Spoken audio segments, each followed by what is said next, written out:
Hey, we're not talking about anybody but you today. Yeah, I know. I'm sorry your mom's that old and that you haven't been around to be with her, but that's whose fault? It's not going to be my fault if you're not there.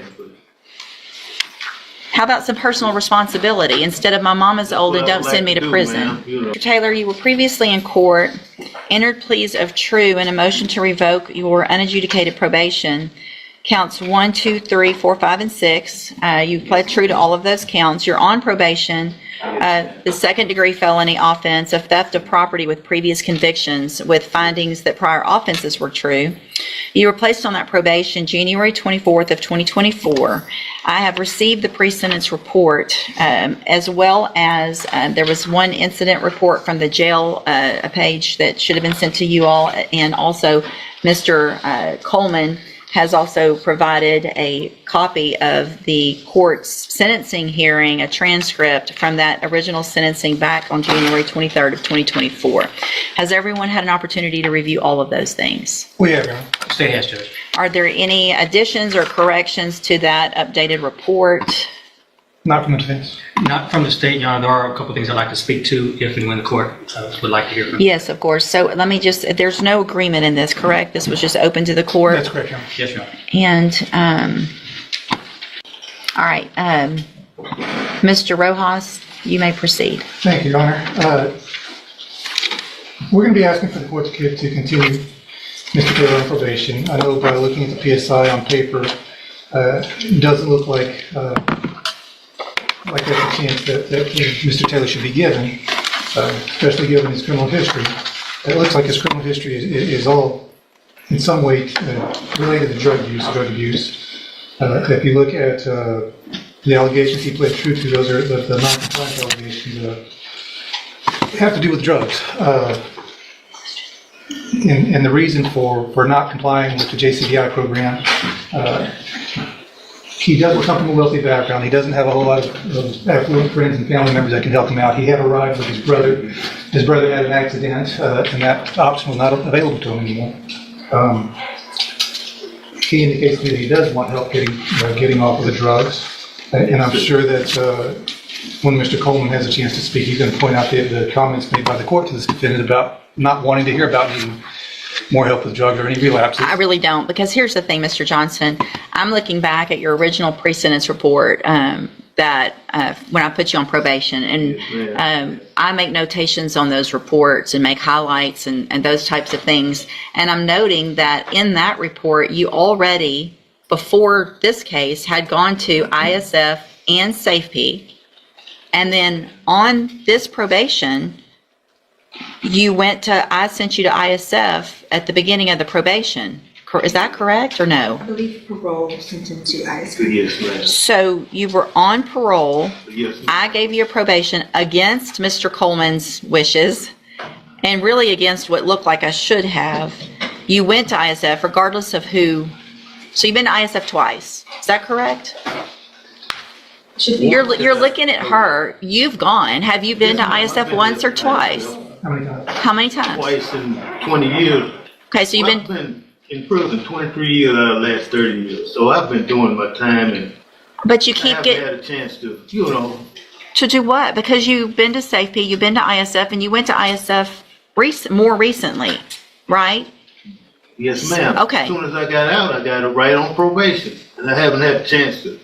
You got right on probation. You didn't. Yes, ma'am. You tested. I had to go to Beaumont with You some tested front positive for doctor. cocaine Yes, after ma'am. all of this time, and all the different things that have been given to you, and the opportunity that I gave you back in January of last year. You pled open, just open to me. I could have done anything. Yes. I could have sent you to prison for 20 years, 10 years, and I gave you an opportunity. And I said on that day, because Mr. Coleman printed it out for I know me. what you said. Well, Ma'am. so how do I do anything other than what I said? I mean, the situation. I've got parents. My mother 90 years old. Man, I don't want her to die and I be. Hey, in prison. we're not talking about anybody but you today. Yeah, I know. I'm sorry your mom's that old and that you haven't been around to be with her, but that's whose fault? It's not going to be my fault if you're not there. How about some personal responsibility instead of my mom is old and don't send me to prison?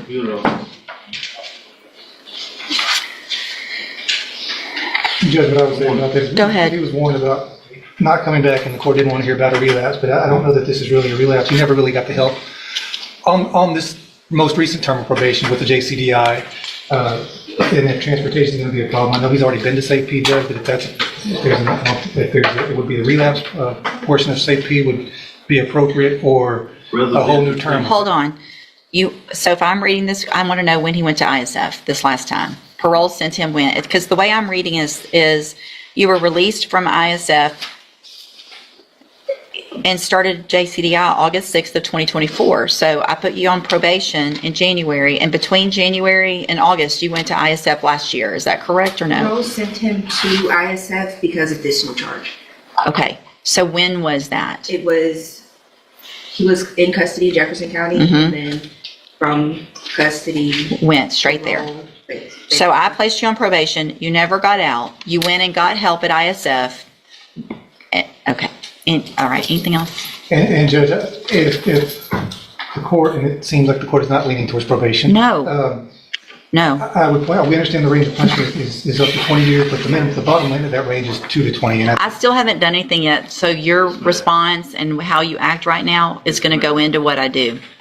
I understand the legislation makes it possible to go all the way up to 20, but it also makes it possible to go down as low as 2.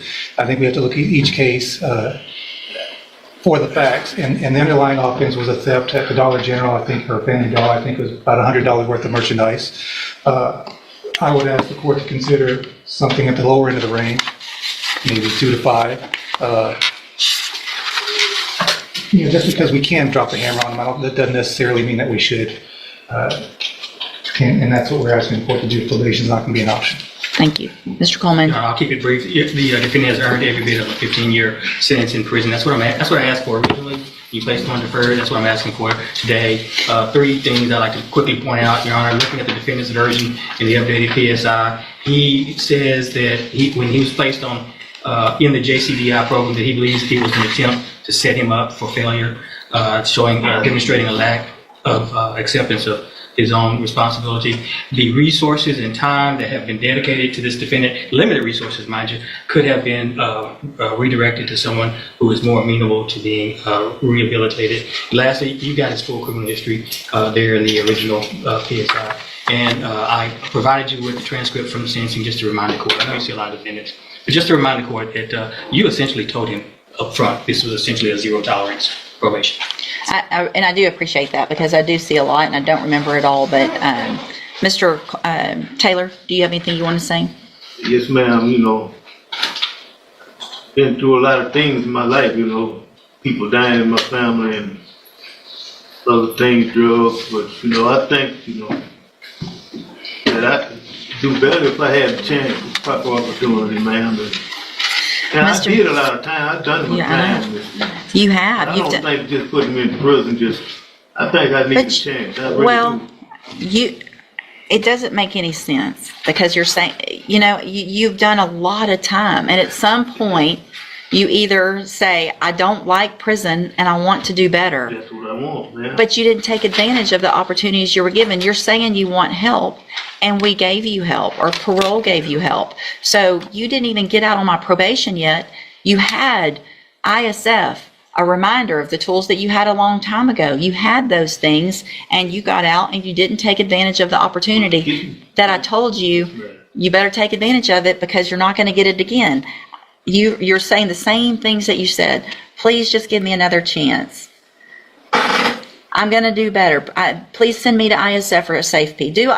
It's all the same thing that you're saying, and no one is setting anybody up for failure. Hang on. To the JCDI. I had back surgery. So what you're telling me is when did you have back surgery? 8 years ago. Okay. But they only did half. Listen. I'm not making excuses. If you're throwing out to me that you had back surgery 8 years ago, then you are digging for everything you possibly can, and we're done with all that. I'm going to find that you previously entered your pleas of true to counts 1 through 6 freely and voluntarily. I'm going to find those counts true. I'm going to find sufficient evidence to find you guilty, and at this time, finds you guilty of theft of property with previous convictions, I'm going to sentence you to a term of 12 years in the institutional division of the Texas Department of Corrections. You will receive credit on that sentence for any time that you've been in custody that the law gives you the right to receive. I'm going to hand you trial court certification that shows this was not an agreement. You do have some limited rights to appeal. You can talk to Mr. Rojas about that.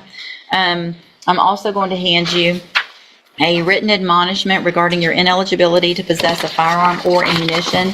Because of the judgment entered against you, you're ineligible under Texas law to possess a firearm or ammunition. Possession of a firearm or ammunition could lead to charges against you. Firearm is a legal term, and you should read the written admonishment I provide you to see what devices qualify as a firearm. If you have any questions about the laws that make you ineligible to possess a firearm or ammunition, or about how long that lasts, you can talk to Mr. Rojas. Y'all need to sign that, and he'll give you a copy of it. Thank you. Thank you, ma'am, for being here.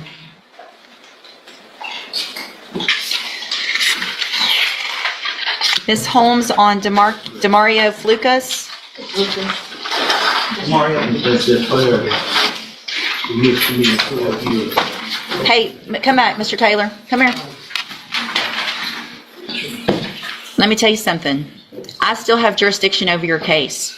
So any disrespect that you show me right now, I can add years to that number. Is that what you would like to do? I do think it's fair. It doesn't matter that it's a misdemeanor. You keep doing it over and over. Go back with the bailiff. And you probably should keep your mouth shut.